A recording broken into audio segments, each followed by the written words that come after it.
Replacing a starter on a Ford E350 XLT Super Duty. I like to make sure that I disconnect both the positive and negative battery terminals and make sure they're tucked away so they cannot slide back onto the terminal while you're working on your vehicle. There are 3 bolts holding this on. You'll need a 13mm socket. You have 2, one up here that is buried.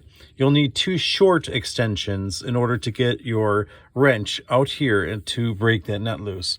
The second one is right here, and you can just bring that out with an extension and break that nut loose.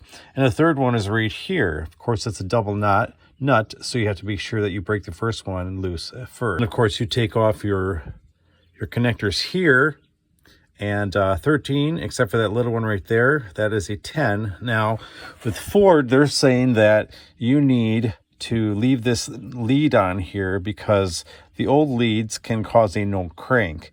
So if you're having a no crank issue, maybe that's the first thing you could check is if your existing lead on your old starter is corroded. Check that first. If that don't work, tap your starter, see if that works. Otherwise, you might well just have to replace that. To splice in the lead, all you have to do is cut off your old connector, clean off a third of the end, make sure it's not corroded, and then put it into the lead that they had supplied. Make sure you crimp it in there good, that you can't pull it out. Pull your heat shrink over that's supplied, and then just shrink that on there to create a nice clean fit. I like to use dielectric grease on my connections to make sure that they cannot corrode too easily. Lastly, make sure that you get your terminals connected nice and tight. Now let's give it a start.